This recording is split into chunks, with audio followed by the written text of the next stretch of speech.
Burn, ungodly filth! What do you want? To make you ours or to make you despair? Hey guys, I wanted to invite you to join me for a live stream I'm doing Friday, May 8th from 5 p.m. to 9 p.m. Pacific, right here on youtube.com/christiangeekcentral, where I will be sharing my picks for favorite bang-for-your-buck games that give you a lot of playtime, a lot of fun, for a relatively small amount of money. So I hope you'll come and join me, hang out, and have some fun. Hope to see you then. Thanks. Bye-bye. Hey guys, Pater Franson here from christiangeekcentral.com and Spirit Blade Productions. Well, E3 2020 has been canceled, that's old news, but as we all know, thanks to the genius of Lewis Carroll, we can all choose to celebrate if we want Un-E3, which is what I'm going to be doing throughout this month and the month of June, or I guess this month is almost over, but yeah, throughout the month of June, I will be keeping track of all the big and interesting news coming out from various outlets and sources in place of E3. I mean, we've got IGN's Summer of Gaming event throughout June, GameSpot's Play for All event, Microsoft is strongly rumored to have an event incoming, maybe any day or any week now, and there's still the big question of when Sony is going to do their big PlayStation 5 reveal, so there's all kinds of possibilities in addition to the things we already know are coming or very likely to be coming in the month of June. Everyone's kind of trying to create their own thing to fill in for E3, but, you know, it's all just a bunch of Un-E3 to me, which I still look forward to enjoying even as I try to keep my hype and expectations in check. So, with that in mind, once again, I'm going to share both my jaded predictions and my totally unreasonable wish list for Un-E3 2020, starting with predictions and wishes for the big publishers, followed by wishes for games I'd like to have announced, and finally a few rapid-fire wishes in general for Un-E3. Now, I've got no special insight or info, but a number of my past wish list items have strangely come true, so we'll see what happens this year, and stay tuned again from now through the end of June. I'm going to be posting content in reaction to what I see and hear as I immerse myself in online coverage of all this news. For now, here are my jaded predictions and unreasonable wishes for E3 2020, starting with EA. Star Wars Jedi Fallen Order was, a good moment for them last year. It was a solid game, not something that set the world on fire, but fans did seem to really appreciate it. It was a significant step in the right direction, or a step back toward something that fans would at least not hate them for. But let's get my jaded predictions out of the way first.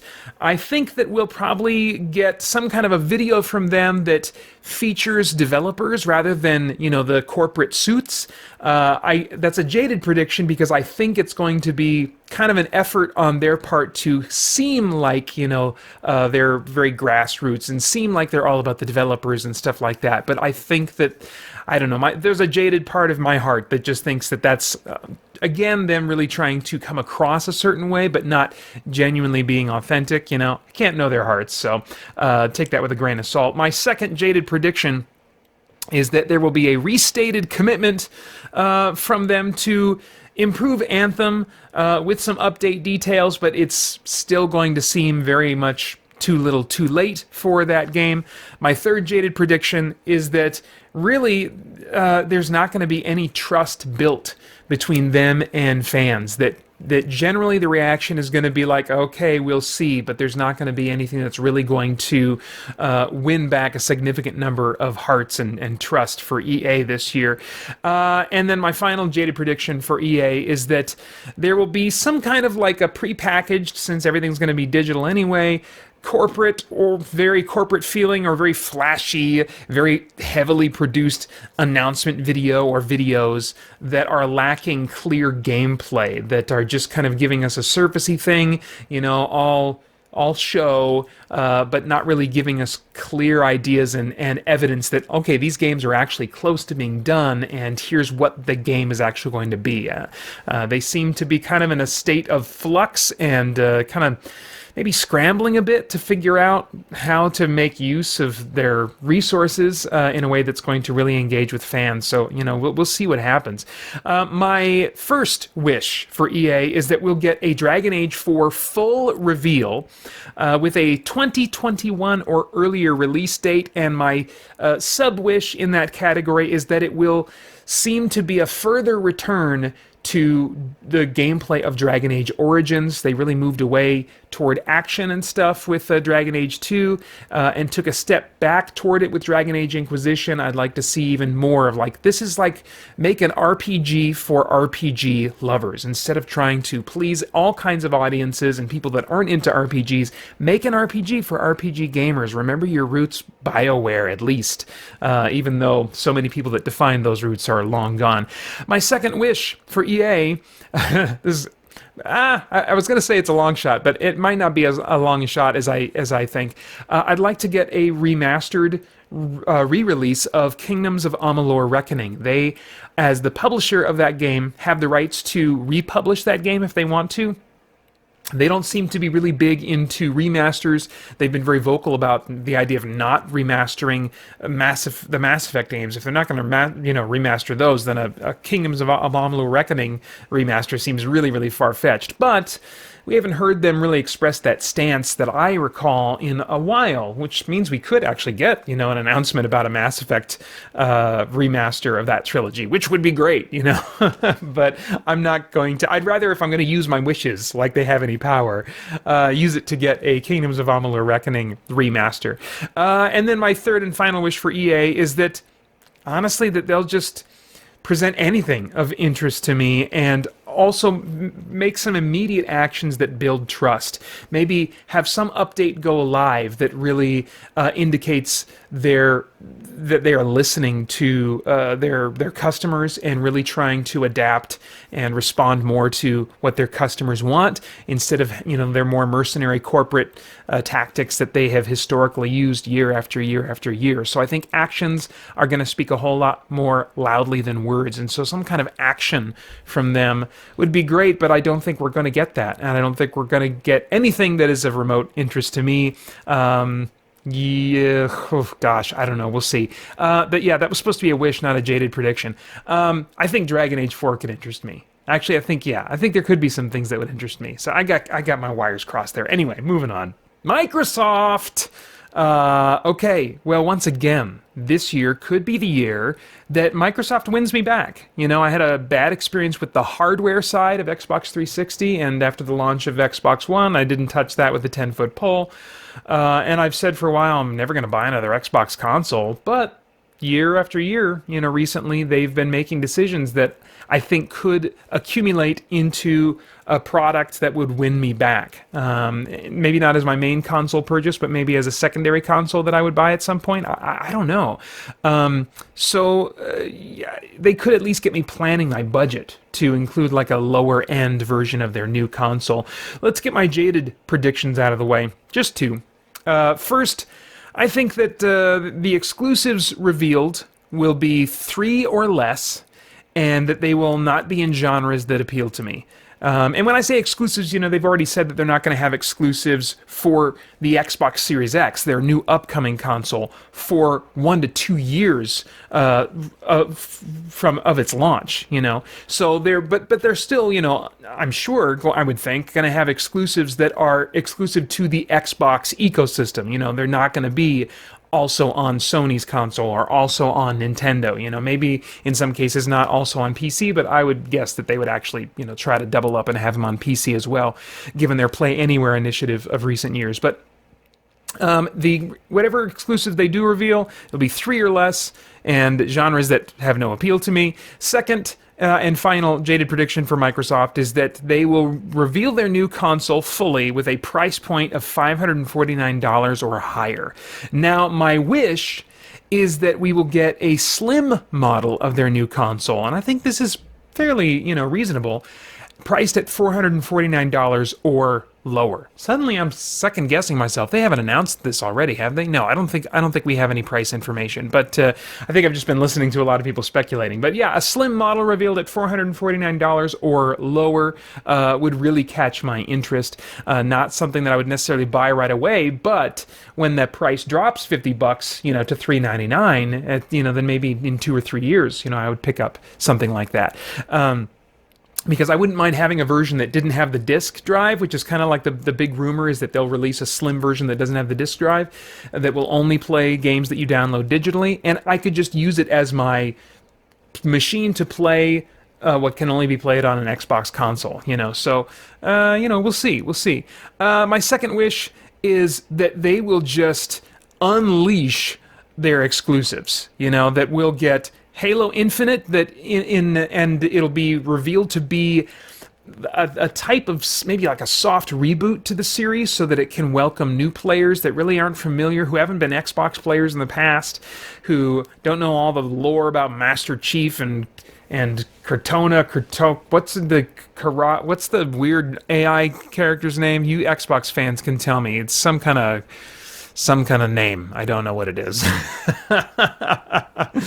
Yeah, none of that business. Just give us a new story with a new main character in that universe that relaunches the franchise as a whole and welcomes new players in.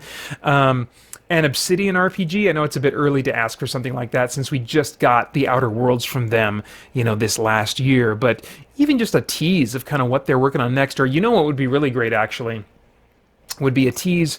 This is still too soon for Pillars of Eternity 3.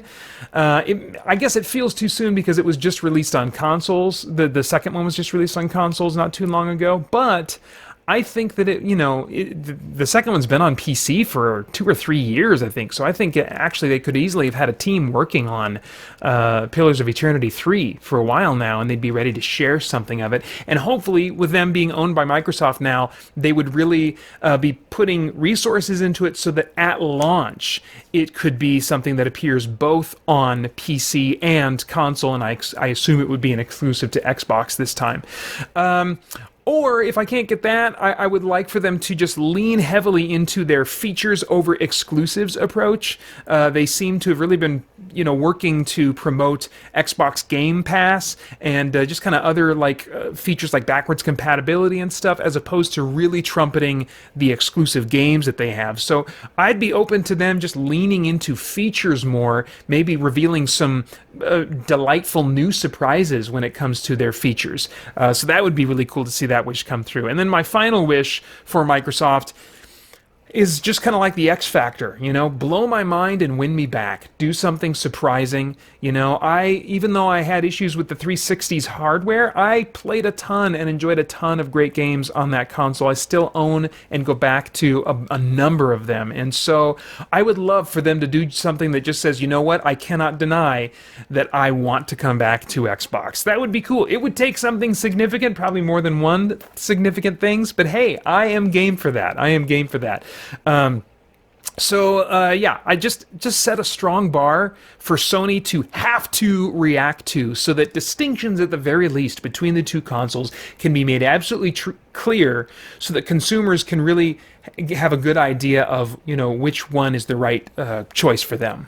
Bethesda has been very clear, saying that they are not doing any kind of digital showcase for Bethesda this year, but that technically doesn't rule out some kind of a single game-focused digital event, like a big reveal for Starfield, for example, or the next Wolfenstein game. I can imagine them doing like a, kind of a Nintendo Direct style thing that's just for one game, that would not be a digital event of showcasing Bethesda as a whole. So I'm still open, at least, if not hopeful, to that possibility.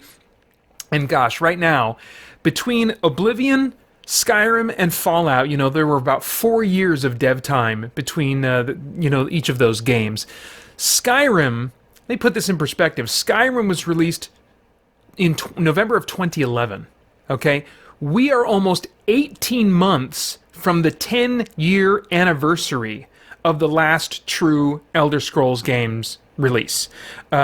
Meantime, they've been diversifying, they've been experimenting. I can appreciate that. I released an audio drama trilogy, finished releasing it a few years ago, and between the second and third part, there was an 8-year gap. I know that when you, as a creator, whether you're just a single creator or a larger entity, you can find yourself wanting to experiment, try other things, and that can distract you from finishing a long-term series, so I can certainly appreciate that.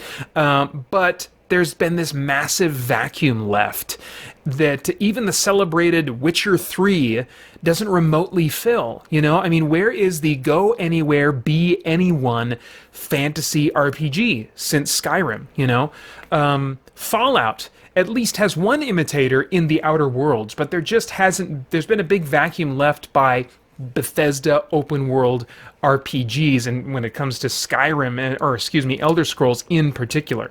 Likewise, Wolfenstein Youngblood just wasn't a true Wolfenstein game. It wasn't really it wasn't developed by the same team.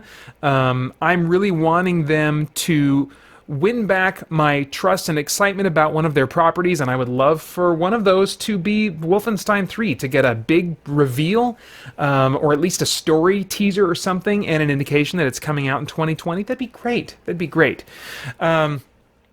All right, well, let's get to my jaded predictions and get those out of the way. Bethesda, I believe, in my jaded cold heart, will be radio silent on their end in games event coverage until the end of June.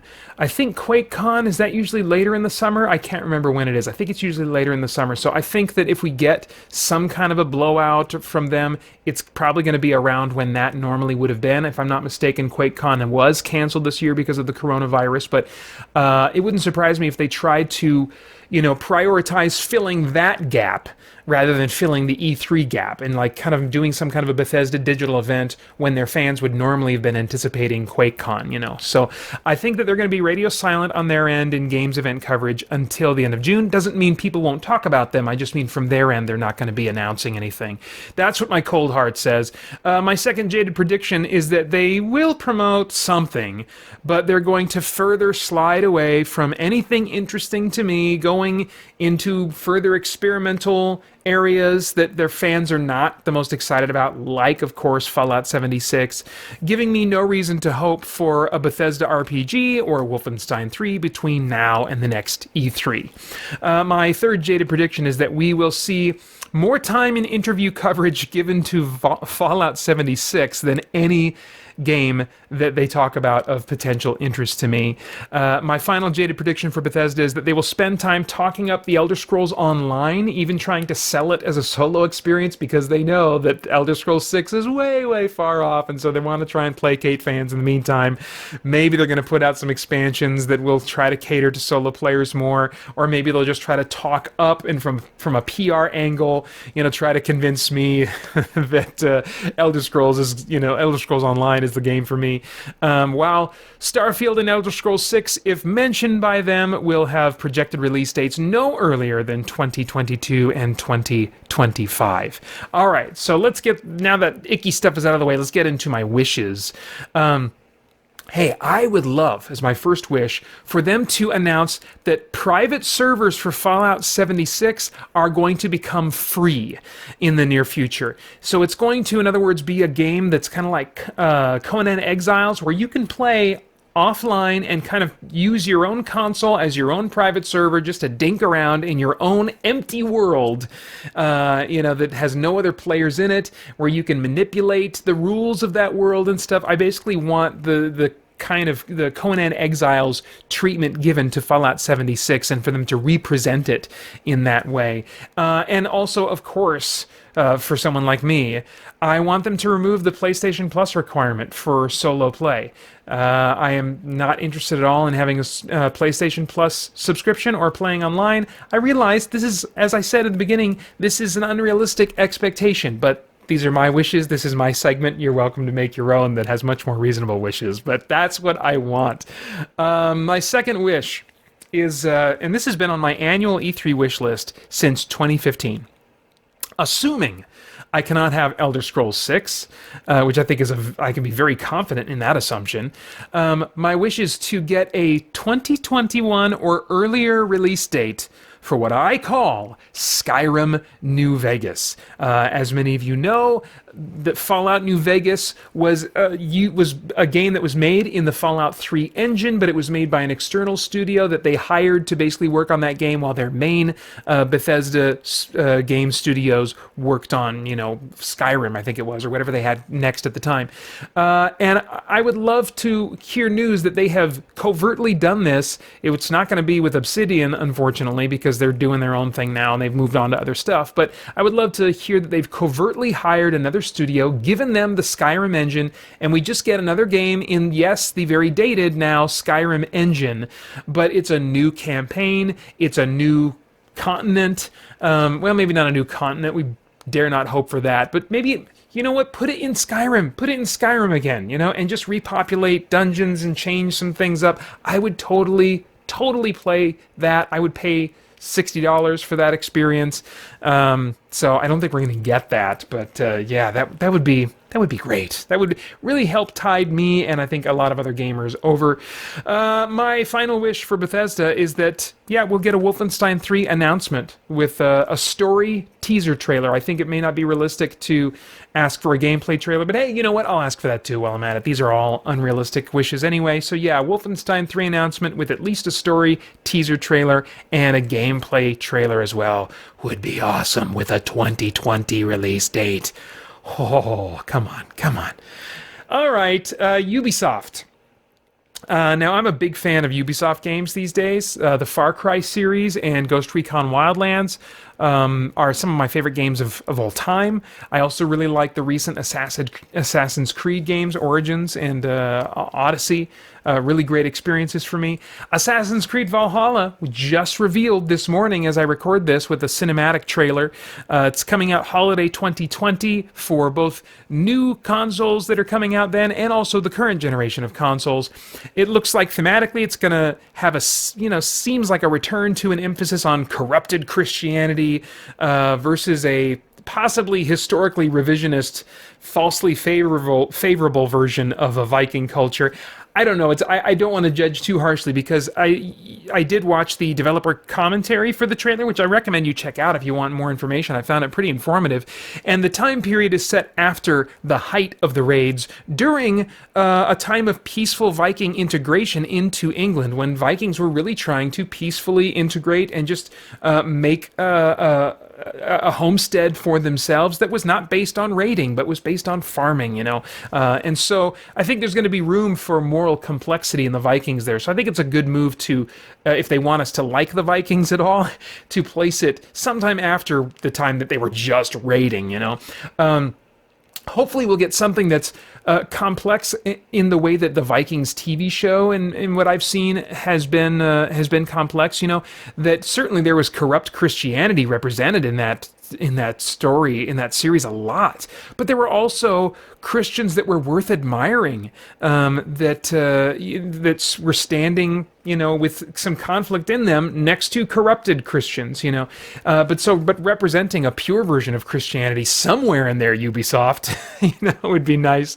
And then, having Viking characters that are like the TV series worth having compassion for. I really began to develop affection and compassion for a number of those Viking characters, even as I saw their worldview and how self-destructive it was to them and to others around them, as just a broken worldview, and tragic in what it was doing to them and what they, did as a result of embracing, that broken worldview of polytheism and weird, sacrifices and stuff that were very selfishly oriented, and so, yeah. So I would love to see the kind of philosophical complexity of the Vikings TV show, which I think they're clearly going to be taking some inspiration from.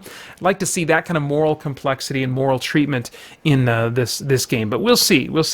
Yeah, it was great to see this trailer early. It suggests to me that a full gameplay reveal is coming, probably sometime in the month of June during Un-E3.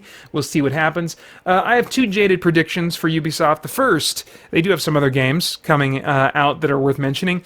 Watch Dogs 3, was their big game at E3 last year. I think that we're going to get some gameplay of it, and my cold heart of hearts says that they're going to specifically show us timed puzzles, which was my least favorite part and why I didn't finish Watch Dogs 2. And that wasn't a part of their presentation for Watch Dogs 3 last year, but my cold heart says to me, oh yes, they're going to just trumpet how great their timed puzzles are for Watch Dogs 3. And my second jaded prediction, my only other one, is that regarding Beyond Good and Evil 2, we will once again get either nothing, as we got last year, or we'll get another CG trailer and more talking animals instead of the gameplay that I really, really would like to see to show me if I could maybe like this game despite its talking animals. Now let's get on to my wishes. I want a 2020 release date for Watch Dogs 3 and more gameplay systems revealed that I will really find exciting and appealing. My next wish is that Gods and Monsters will get a full reveal. We just got a teaser trailer last year and a February release date which has been postponed. Let's get a new 2020 release date, and I'd like to discover that they redid the textures a little bit, and it looks slightly less cartoony. I know that a full overhaul is unreasonable to ask for, but I think that maybe we could get some redone textures that maybe just ground it a little bit more instead of it making it look so cartoony, so Breath of the Wild, you know.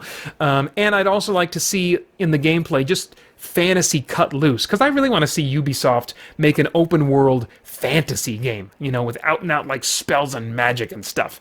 And then my next wish would be that we get an announcement that Ghost Recon Breakpoint has the promised AI squad mates now. It's just like, hey, it's available right now. I think that's something that could surprise and, you know, drop on us anytime, any day now, and I would love for that to be a thing in June.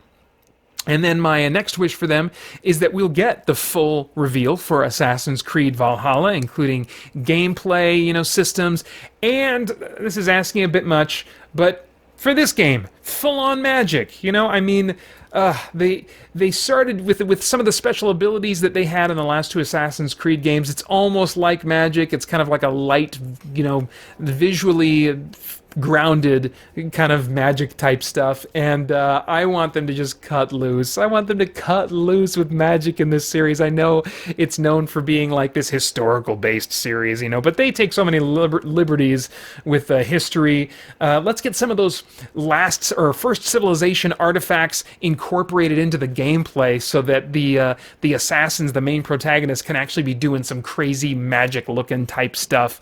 Man, I'd really love to see that from Ubisoft. And let's see here. My next wish for them is, this is far-fetched, but all of my wishes kind of tend to be, is a Far Cry tease. Far Cry, what's next? 6? Far Cry 6.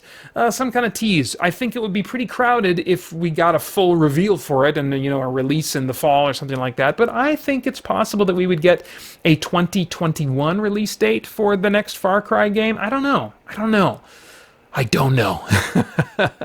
And my final wish, and this has been on my wish list since 2017, is that Ubisoft will announce or tease a new open world franchise based on the Terminator. Last year, I think that they made a move that could open the door by having a Terminator event revealed for Ghost Recon Breakpoint, and that event was carried out, and I want to say December or early 2020, I can't remember. Because I wasn't ready to take it on in my gameplay. So maybe they've, you know, had some good interactions with the IP holders enough to maybe start enough business with them and present this idea. I know this is big pie in the sky thinking, but maybe we could at least get an announcement that, hey, this is coming from Ubisoft at some point in the future. You know, that'd be fun to hear about. I think that the Terminator franchise, you know, is just ripe for the kind of open world gameplay that Ubisoft does, especially if you're playing as the Terminator set loose in a city, telling people to get out of their vehicles as you drive around, assassinating, you know, particular targets that have some relevance in the future. You know, I mean, it's ripe. It's ready. Let's do it, Ubisoft. Square Enix. All right, well, last year, they did some things in their presentation at E3 that really made me feel like, wow, I think I like Square Enix again. But in the end, my experience of Square Enix since then, this year, just wasn't really exciting me at all. Final Fantasy VII just turned out to not be for me. I am not at all hyped for Avengers, largely because we've seen far too little of it. Dragon Quest Builders 2 and Dragon Quest 11, while I bought them both and enjoyed both of them for a time, they just haven't hooked me like the games before them in their respective series.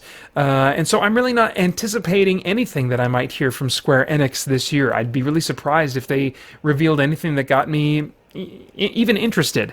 So my one jaded prediction is that they're not going to reveal anything that's remotely interesting to me, and if they do give us more of Avengers, it's going to be revealed to be a very online-y kind of game that's mostly meant to be played on online with other people as kind of a games as service type thing, with efforts at lip service to try to convince people that they can also play it solo if they want to. My first wish is that we'll get a new Tokyo RPG Factory game, because, maybe third time's the charm. We got I Am Setsuna and Lost Sphere. Neither one of those were really the thing for me. So we'll get a third one from them, or some other cool PS4 news related to a classic Square RPG that might interest me a bit. I don't know what that would be, but I feel like that's the area where they're most likely to get my interest. And then finally, my last wish is that we get an Avengers game deep dive with a revealed minimizing of those game as service elements and those online-y elements, with solo play genuinely and convincingly in mind as we see more and more about what that game is. The PC Gaming Show is reportedly going to be on June 6th, 2020. They are going to do an event. I imagine it'll be more of a digital thing rather than having a live audience, but we'll see. Different restrictions, in the US are, reportedly going to be lifted in the next, month or so. We'll see. I'm not really a PC gamer at all, except for a few experiences that are not found on consoles that my PC can still run. But this show over the years has become increasingly console player relevant. They announced a lot of things last year that were coming to consoles as well, and even in the show which they were doing live, they were encouraging people to leave comments and questions and stuff like that no matter what platform they're on. And I assumed that included not just like Epic and Steam or GOG, but also console players as well. It just seemed to have a lot more games with crossover appeal to console players, which is why I continue to tune into it every year, just out of my own personal interest in addition to kind of doing content. My first jaded prediction, actually my only jaded prediction, is that the hosting style for whatever it is they produce will be overly energetic for my tastes, as it has been for a number of years now. My first wish is that they will cover single-player games of interest to me that will also be coming to console, and that there's not an emphasis on early access, as well as PC-exclusive games with low system requirements that my PC will run. They've usually been good for this over the last couple of years, and so I'm hoping that will be true again. I think that's a pretty realistic expectation, actually. And my only other wish is that indications will be revealed that the gap is getting ever smaller between PC and console gaming, and I think a great start would be normalizing gamepad UIs in PC games, so that it becomes more and more common for it to be standard for PC games, even those that normally use a lot of keyboard and mouse to control them, to come standard with a gamepad UI. I know that's asking a lot, but as so many of these games are being eventually ported to console, I think it's within the realm of possibility that developers will start just building that into their cost from the get-go. I don't know. But it would be really neat to see that happen. I don't have anything against PC gaming per se, but I just spend a lot of time at the mouse and keyboard in that position all day, and so when I'm done playing, when I'm done working and I want to play in my evenings, I want to sit back and slouch with a gamepad and not be in the mouse and keyboard position. And I also don't like messing with drivers and blah blah blah technical stuff. Nintendo Now, I haven't bought a Nintendo home console since the Super Nintendo, except to get a Wii for our two boys. And my oldest son saved up, bought himself a Switch, and so that's the closest I've come to, having any proximity to Nintendo consoles for a long, long time. The cute, family-friendly aesthetic of first-party Nintendo games, which is what really drives the sale of their consoles, are just not my thing, and neither is the fall and die gameplay of Mario. My first jaded prediction is that their Direct, which I assume they're going to have sometime in June, is largely going to focus on one or more cute Nintendo intellectual properties that don't interest me at all. My second jaded prediction is that they're just going to keep doing Nintendo in every way, in ways that don't have customers or consumers as in mind as much as they could, that seem kind of like tone deaf in terms of what customers have come to want and expect, given what other console manufacturers and platforms are offering. So I think they're just going to kind of keep doing their ears plugged, running forward Nintendo thing. And my third and final jaded prediction for Nintendo is that there will be no exciting non-Nintendo IPs coming to Switch, just kind of like the great games of 5+ years ago. I think that as we move forward, the technology gap between the Switch and the newer consoles is just going to keep getting wider and wider and wider, and so I think that's actually a pretty realistic jaded prediction. My first wish is that they will change their plans for legacy games. Right now, they got some kind of subscription service going on that will give you access to a ever-rotating roster of classic NES, SNES, their classic console games, but I just want to be able to buy them outright. That would get me so much closer to wanting to save up to buy a Switch. I would love for them to make available all past generation Nintendo console games on the Switch eShop. I think that would be really cool. That would, if I think about it, that might even make it not an insta-buy for me, but like an insta-save. Like, okay, I'm going to start saving now, because there are some games that I would love to get, particularly the Game Boy Advance and Nintendo DS Castlevania games, That series alone would really get me to think about buying a Switch. And then my final wish is that Doug Bowser, the new kind of head honcho of Nintendo of America, we haven't seen a ton of him, I don't think. I haven't watched every Direct that they've put out in the last year, but he hasn't been as much of a personality, I guess, as Reggie Fils-Aimé was before him.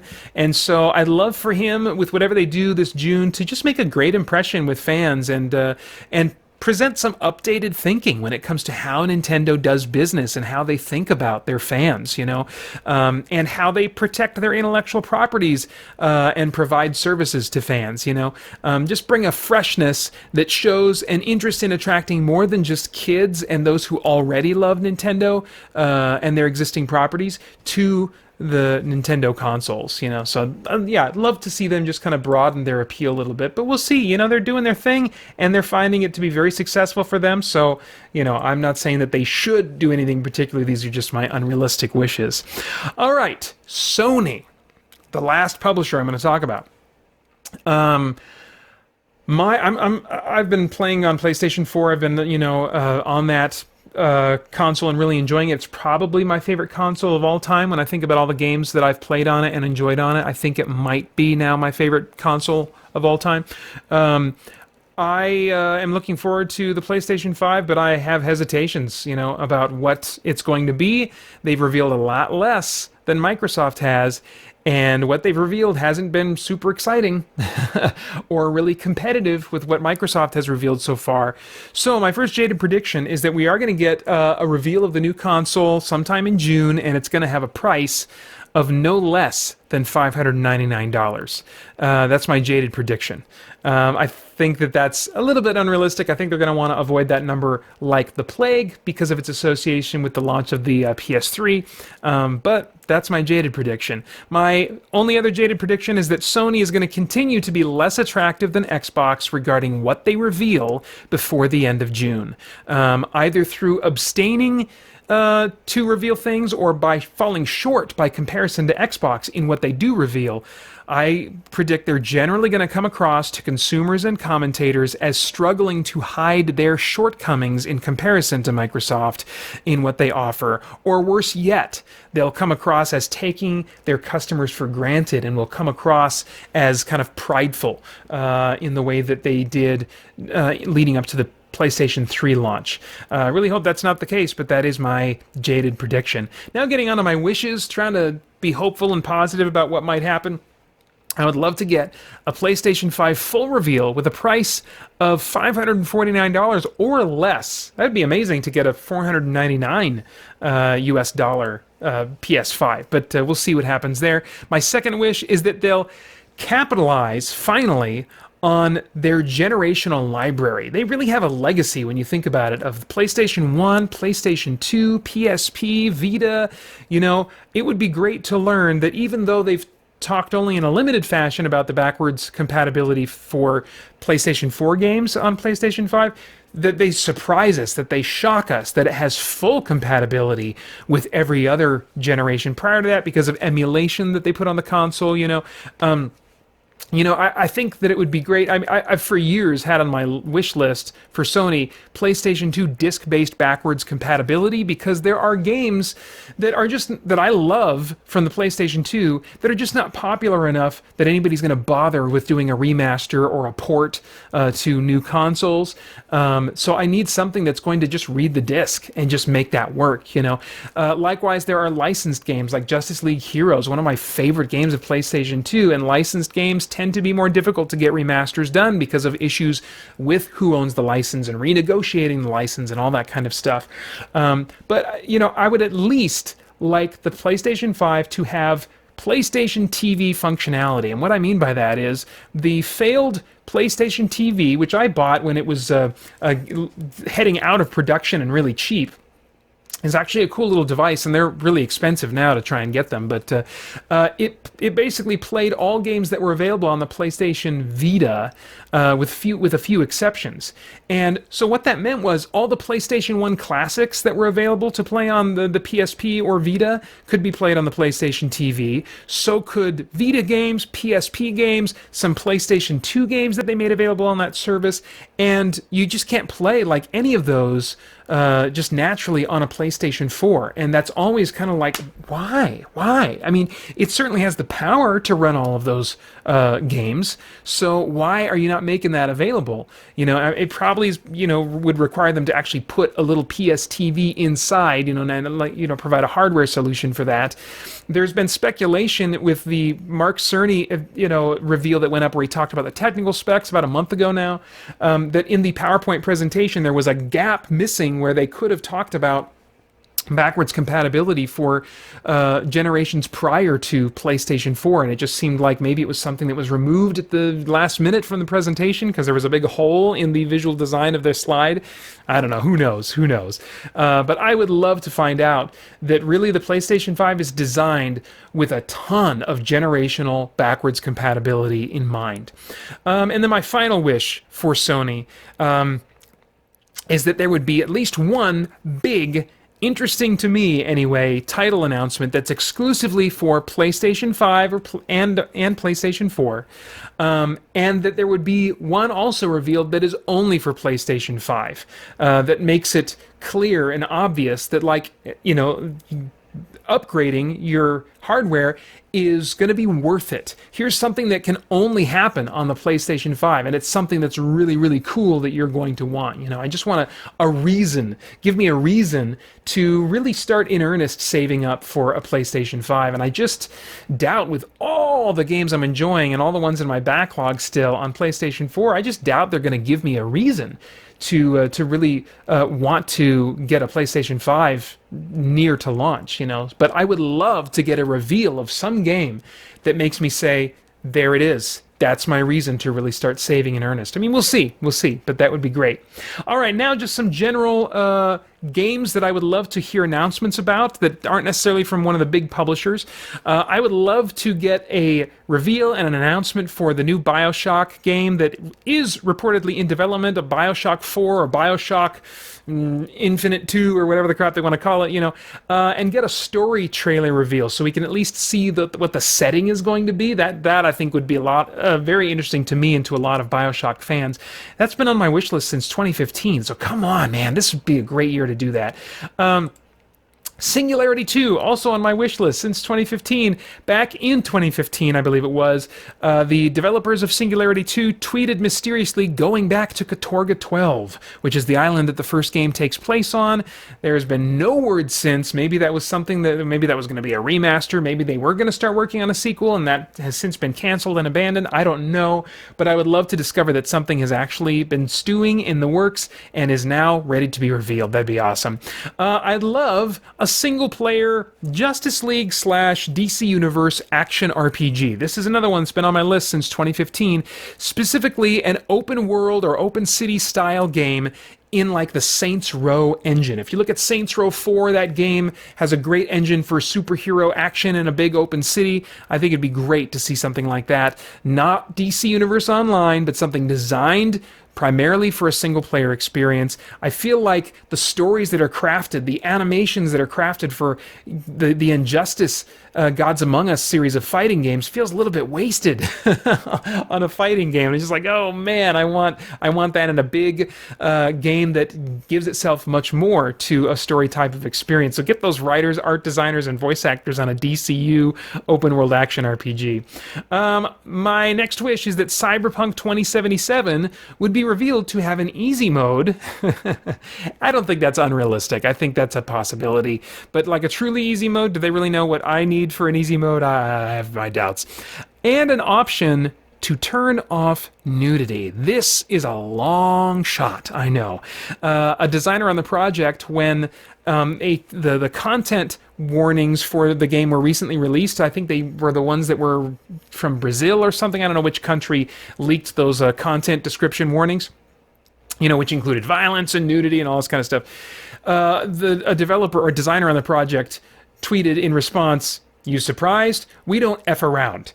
And I'm thinking, okay, well, you're cool and edgy, your game is cool and edgy, whatever. Do we have to objectify people in order to be cool and edgy? Or maybe I'm mistaken. You might say, well, Pater, nudity isn't necessarily objectifying people. Well, typically it is. I mean, when's the last time that you, in typical nudity in movies or any entertainment, you saw a character model or an actor or whatever that was flabby and typical and not intentionally designed or presented to be sexually appealing, Frankly, I would like any game that mentions an ability to turn off potentially objectionable content, violence, language, nudity. Violence and language, I don't personally have concerns with those issues, but I think being able to toggle on and off all of those things in games would be a welcome feature that would likely expand the audience of any game that offered that feature. You could even sell it as DLC if you want. You look at a service like VidAngel, and that seems to be really finding significant success. There's a significant part of the world that wants that kind of choice in their entertainment. And so I would love to see either Cyberpunk 2077 or frankly any video game explore and talk about that they're exploring that kind of option, even if they want people to buy it as DLC. People will buy it. People, I'm convinced, will pay for that kind of feature as it shows up in games. My next wish is more info about Atomic Heart. This was a game that was revealed in, I think, 2018, and there was no word about it at last year's E3. I'd love to get more info and a 2020 release date. It looks very cool and Bioshocky. I'm very, very curious about it. My next wish is a Two Worlds 3 tease and or reveal of some kind. I think it's been confirmed by the developer that it's still in development, and they're projecting a 2022 release date. So anyway, I'd love to get anything more about Two Worlds 3 or some other open world fantasy RPG where you can play as a dedicated Magic user. I mean, that's more rare than you would think outside of, I mean, like Capcom's Dragon's Dogma and Kingdoms of Amalur Reckoning, but those were years ago. Skyrim even further back than that, you know. Witcher 3, you know, a big, well-crafted open-world fantasy game, but not one where you can really play a mage. You're playing Geralt of Rivia. You're playing that dude, and you can change what you emphasize, but you can't really be a full-on mage person or a full-on rogue that's about stealing and sneaking, you know. So I would love that big open-world, massive fantasy RPG that's, you know, Skyrim has left a vacuum for in its absence since being released, and that Bethesda is apparently not going to be filling anytime soon. So I want someone to swoop in with something that looks really promising, releasing in 2020 or the first half of 2021. That'd be very cool. And my final wish for games in general is all of those Symphony-like Castlevania games, as I call them, because Metroidvania is not near descriptive enough. I want the RPG elements, the level grinding, the loot grinding elements of those classic side-scrolling Metroidvania Castlevania games. So all the games that followed Symphony of the Night in that style, which I call Symphony-Likes, that were on Game Boy Advance and Nintendo DS, I want them released as part of a collection on PlayStation 4. I think that would be great. I think that would be great.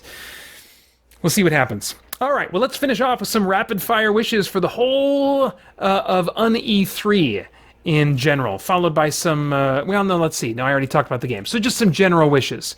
First, short wait times for announced games. I prefer 6 months or less. If it's going to be longer, then, you know, if it's going to be released, you know, 6 months after next E3, then don't talk about it until next E3.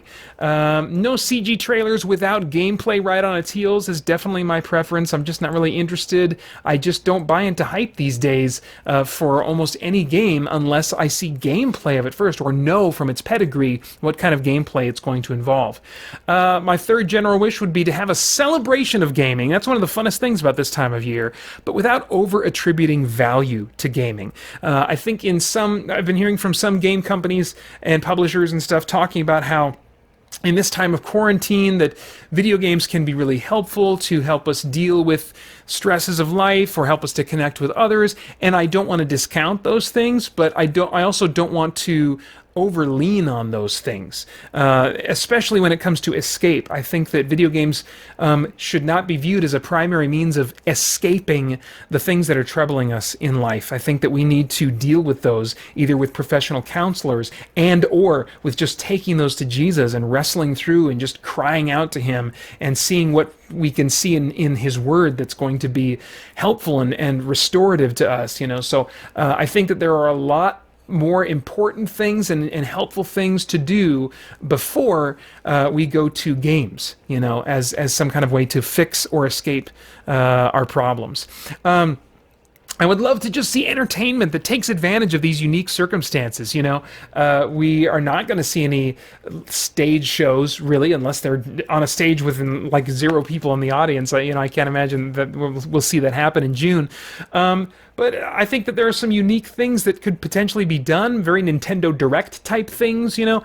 I don't know what exactly, but it would just be neat to see people not just struggle to kind of like, well, this is the best we can do, but to actually think, okay, how can we play to the strengths of this situation that we find ourselves in to present things that are really fun and engaging for consumers? So that would be really cool to see happen. I would love to see, you know, kind of in the same vein, consumer demos, okay? There's not an E3 or a big public event we can all go to, and I realize that the demos that they would put out in the wild for consumers are not going to be the same that they would put on the show floor of an E3 type thing. Those things tend to be more broken and stuff. They allow for that because they've got developers there that can say, okay, just understand, you know, there are some bugs and stuff like that, you know. But I think that consumers are more and more savvy to the fact, and you can put a warning up there, say, hey, there's going to be bugs, there's going to be stuff, you know. So I think that we're maybe reaching a halfway point where they can put out kind of these demos or these really early alpha builds of things for consumers to try, and consumers are getting smarter and more informed to be understanding of those kinds of things. So I would love to see demos or alpha builds or something that are temporarily available to consumers during this period of Un-E3. I'd love for people to show or at least tell what next-gen consoles will do with gameplay, not graphics. Don't really care about that, but like show me what's possible in terms of how you can flesh out the activity that's simulated in an open world game, the specific and detailed richness of people's behavior patterns and stuff, or how they react to you and keep track of your choices and stuff. I would love to see that kind of stuff be revealed in games as coming up because of what the next generation consoles can give us. A concept I've trumpeted for a few years is what I call failure adaptivity, where the world changes and reacts to my failure rather than the game just saying, you failed to do what we wanted you to do, so we're going to send you back in time again until you can do it the way we want you to do it. I'm like, no, just let the world change and react to my failure instead of making it a fail state that ends the game and causes me to go back to my last save, So that kind of stuff is what I really want to start hearing about as we're hearing more about the consoles. We've heard about specs. We will be hearing about specs probably a little bit more, but now that we got that crap out of the way, show us more or tell us more specifically what you have planned in specific games that's only going to be possible on the new consoles. That would be really cool. I want to hear a bunch of indie stuff, a bunch of paid or enticing game-filled events from, say, limited run games, Kind of Funny Games Showcase, which I believe they've confirmed they're going to do, some kind of showcase for Un-E3, as I'm calling it. Devolver Digital, be interesting to see if they do an event this year or if they're going to skip it, see how tactful they're going to be. Their humor can be kind of edgy, and right now might not be the right time for a Devolver Digital edgy humor kind of digital showcase, but we'll see. Maybe they'll just hit the perfect balance and present something that's going to be really welcome during this time of quarantine and uncertainty, but anyway, whatever is revealed or however it gets out there, I want to see a bunch of cool indie stuff with increased focus on console releases instead of early access announcements. Those aren't really relevant to me because I'm not primarily a PC gamer, and even if they were available on consoles, I just kind of want to know when a game is coming out that's going to be like ready, ready to give money to in a, I guess early access involves exchanging money sometimes too. But anyway, I think you know what I mean. I just tell me when it's done and ready for me to buy on console. When you're ready to say, this is finished and ready for public consumption, That's what I want to hear about. And THQ Nordic. Oh my gosh. Okay. These guys have been buying up game properties, buying up studios for years, right and left since 2016. And I'm thinking this year, of all years, would be a time for them to, boom, just make a huge crater in the ground where E3 once was, and just announce a whole bunch of stuff that's coming. Kingdoms of Amalur 2. I mean, they have it. They have the rights to make another game in the series.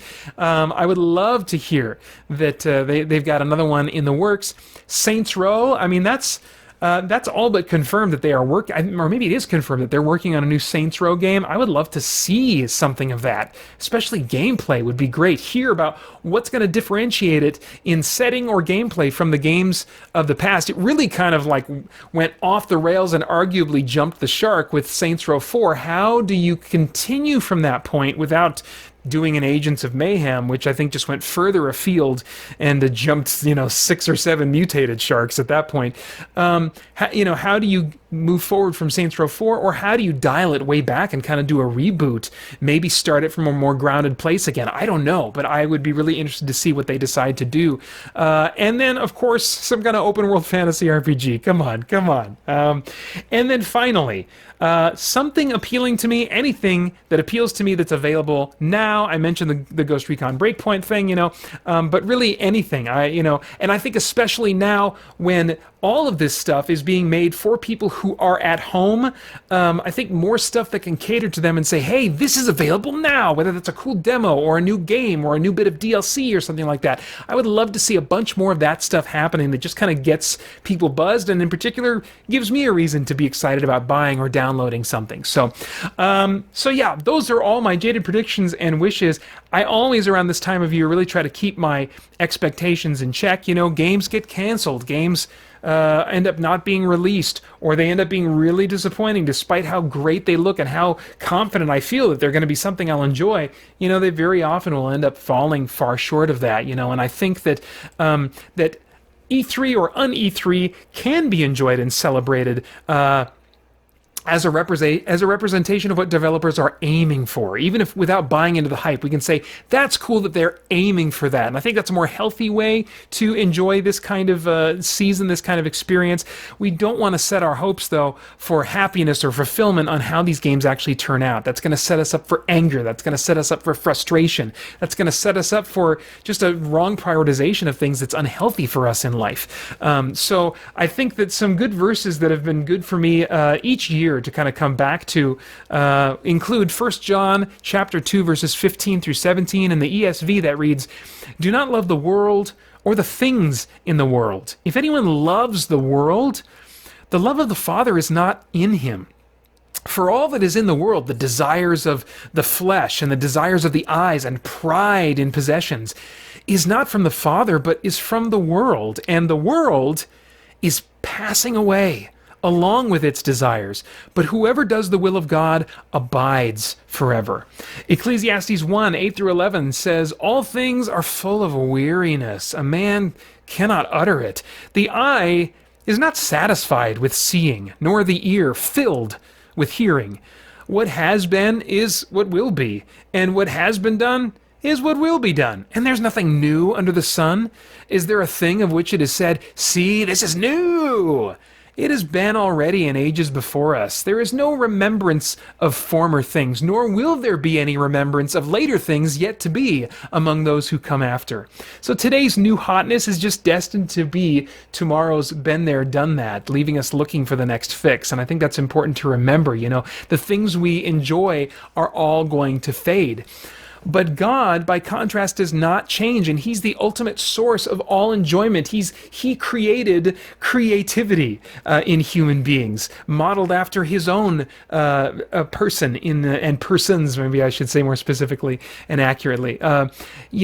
So we have Him to thank for every good thing. James 1:17 in the ESV says, "Every good gift and every perfect gift is from above, coming down from the Father of lights, with whom there is no variation or shadow due to change." Contrasted with all the things that He gives, He Himself does not vary or fade.